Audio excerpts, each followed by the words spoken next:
Today I wanted to discuss the mid-range rear-wheel drive Model 3. Is it a good idea or a bad idea? So my personal opinion, I know that a lot of people out there have been waiting for the short-range Model 3, the $35,000 car that Musk talked about 3-4 years ago. And I believe that car is coming. Now, the mid-range choice, was it a good decision for Tesla to make or not? This is interesting. There's two parts to this. There is the vehicle along with the technology, the cost, and then there's the whole tax credit thing.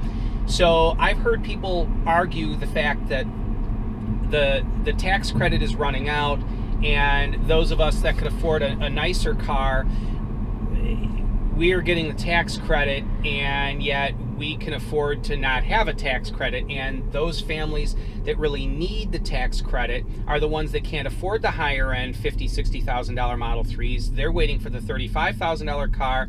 Those are the people that really deserve and can use the tax credit.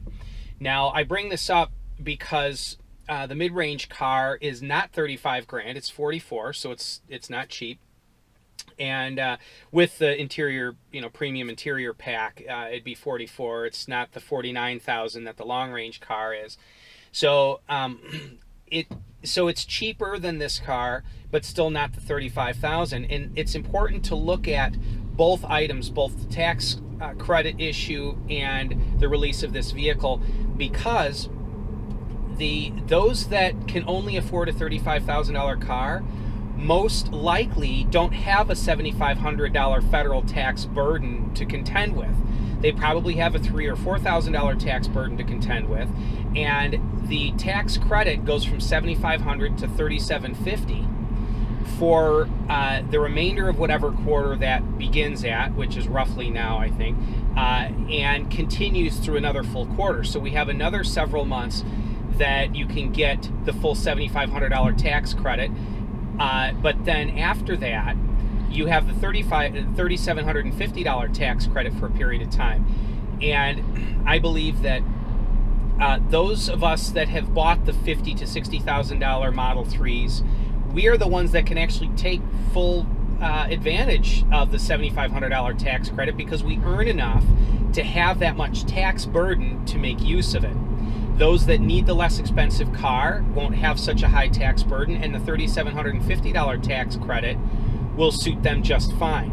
Now, so I'm fine with Tesla releasing only the high-end cars to begin with, and then the cheaper cars later. Now, what about the mid-range car specifically?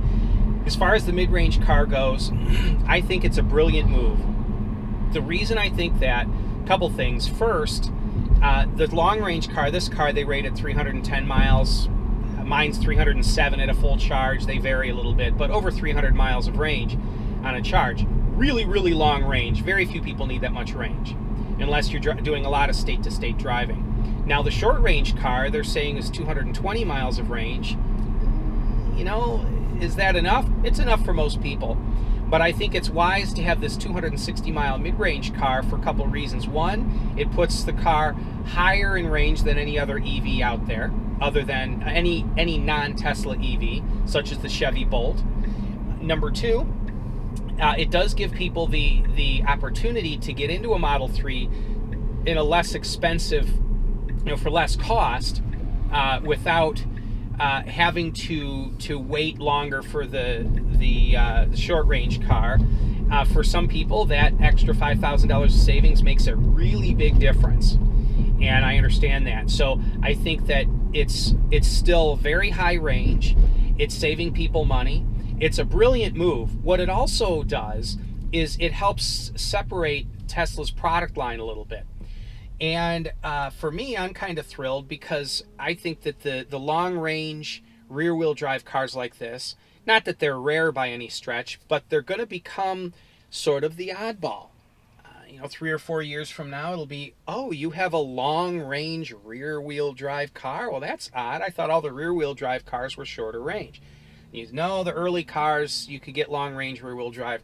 It's going to be an interesting conversation point, but I think that it was wise for Tesla to do this, because now if you want long range and all-wheel drive are coupled together, and it makes that car a more a higher end selection. It also means that the all-wheel drive cars, which have they are a little bit less efficient watt hours per mile than the rear-wheel drive cars. Now they're only available with the long-range battery, and so those cars, you don't have as much of the range comparison going on there with the rear-wheel drive. So I think that the mid-range rear-wheel drive car is a wise choice on Tesla's part. I'm glad they're doing it. That's my personal opinion. Would I have bought a mid-range car? I don't think so, because for those of you that have been following my channel, you know I needed a long-range car.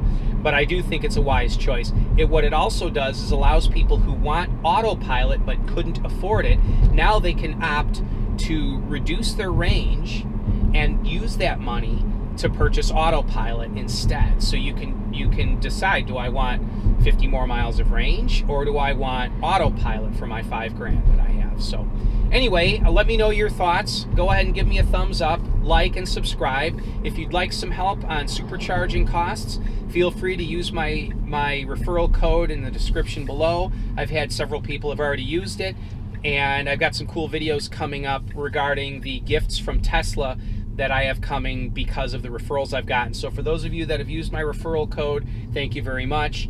And you guys take it easy. Have a great day.